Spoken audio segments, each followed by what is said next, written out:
پہلے تو یہ بتائیے سر کہ توہین عدالت کی جو کارروائی ہے اس کے اوپر جواب آ چکا ہے. آپ گیلانی صاحب کے جو دور میں ان کے وکیل بھی تھے جب ان کو سزا دی گئی تھی, تو آپ کو کیا لگتا ہے کل ان کی معافی تو انہوں نے نہیں مانگی, جو پچھتاوا اور اظہار افسوس ہے عمران خان صاحب کا وہ قبول کر لیا جائے گا؟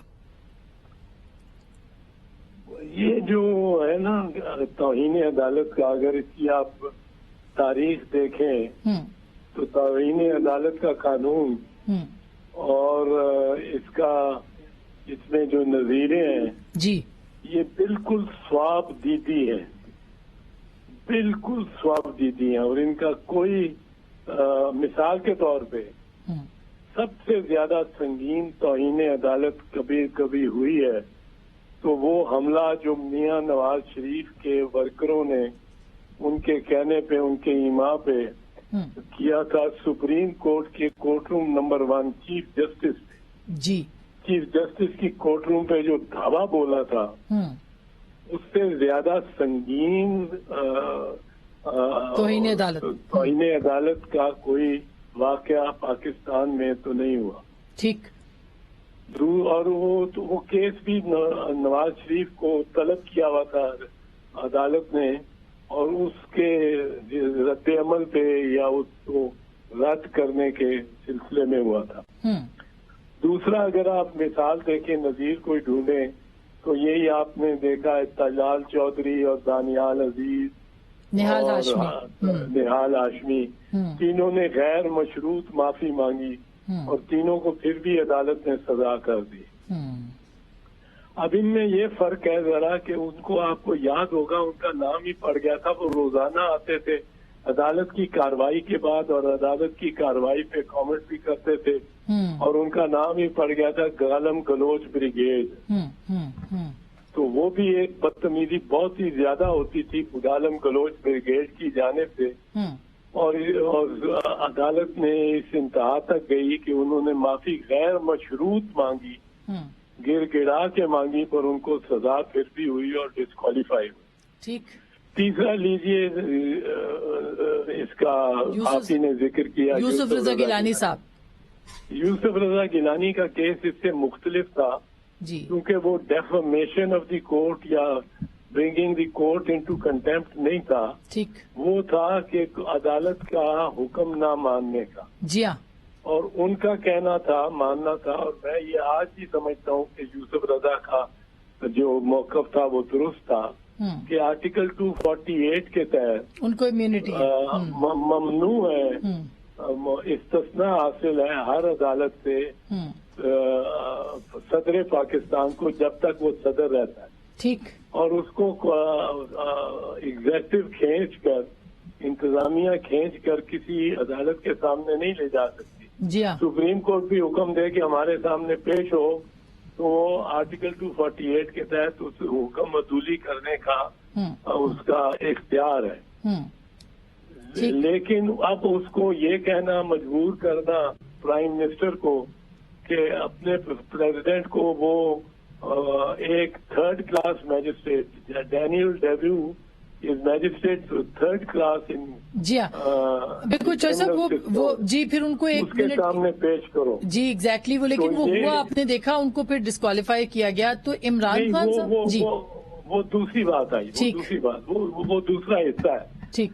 عدالت پہ الزام یہ نہیں تھا کہ انہوں نے عدالت کو برا بھلا کہا ہے یا کسی جج کو یا کسی میجسٹریٹ کو یا کسی سیشن جج کو برا بھلا کہا ہے. وہ تھا کہ وہ سپریم کورٹ کا حکم نہیں مانتے. اب یہ سپریم کورٹ کا ڈائریکٹ حکم تھا کہ خط لکھو. ٹھیک. اس نے کہا میں نہیں لکھ سکتا, مجھے آئین اجازت نہیں دیتا.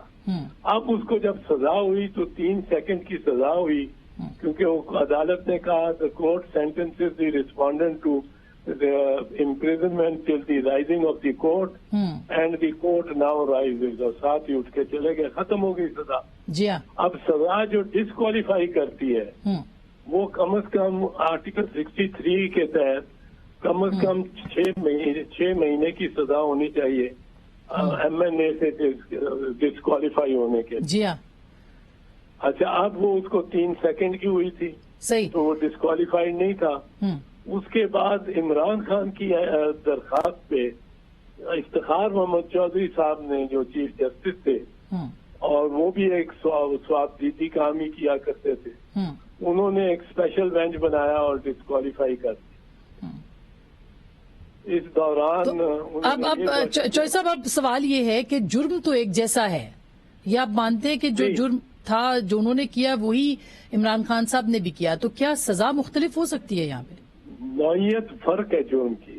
اچھا، دیکھیں جو جرم جو الزام اس پہ تھا یوسف رضا پہ، وہ یہ تھا کہ ہم تمہیں حکم دیتے ہیں کہ تم جاؤ مشرق کی طرف، ٹھیک، تو تم جاتے نہیں ہو مشرق۔ لیکن سر نہال ہاشمی اور طلال چودھری کا میں اس پہ آپ کیا کہتے ہیں؟ وہ کہتے ہیں کہ جی وہ مختلف، انہوں نے اپنے جواب میں بھی یہی لکھا ہے عمران خان صاحب نے کہ طلال چودھری کا کیس مختلف ہے، تو آپ کے نزدیک بھی مختلف ہے یا ویسا ہی کیس ہے یہ بھی؟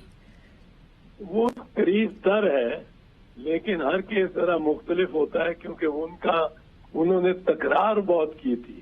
وہ تو روز ہی مطلب ہے، اگر زیبا چودھری کو برا بلا کہا ہے عمران خان نے، تو وہ اس طرح تھے جس طرح روز ہی آ کے وہ زیبا چودھری کو ہی گالی دیتے جائیں، زیبا چودھری کو برا بلا کہتے جائیں۔ وہ تو گالم گلوچ بریگیڈ ہی کہلاتا ہی، گالم گلوچ بریگیڈ تھا، آپ کو یاد ہوگا۔ جی جی، یہ نام پڑ گیا تھا ان کا جی، اور ان کا کام تھا کہ کارروائی عدالت کی ختم ہو تو باہر وہ ججوں کو۔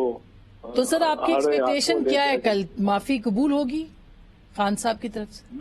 میں کچھ نہیں کہہ سکتا اس میں تو آسما یہ کہتا ہوتا ہوں، پاکستان میں ماضی کے علاوہ کوئی پیشین گوئی نہیں کی جاتی۔ صحیح بات، درست بات ہے، nothing but the past in Pakistan. Very true. باقی یہ ہے کہ شاید آمنے سامنے ہو ججوں کے تو یہ عمران خان کچھ اور گریز کر جائے۔ یہ تو کورٹ میں پروسیڈنگ کیا ہوتی ہے، کورٹ کس طرف چل پڑتا ہے، عدالت، یہ مجھے 55 سال ہو گئے وکالت کرتے ہوئے، کبھی پریڈکٹ نہیں کرنا چاہیے عدالت کے فیصلے کو۔ عدالت وہ کسی بات پہ ہی ہو جائے، 5 جج بیٹھے ہوئے ہیں، ان میں سے کوئی ڈویژن ہو جائے، کوئی کچھ ہو جائے، کوئی عمران خان ایسی بات کر دے جو اس دائرے میں آ جائے جس دائرے میں معافی کا امکان ہے، صحیح، یا وہ اڑ جائے کہ میں نہیں کرتا، آپ کر لو جو کرنا ہے، پھر ایک اور امتحان ہو جائے گا شروع۔ ٹھیک بات ہے۔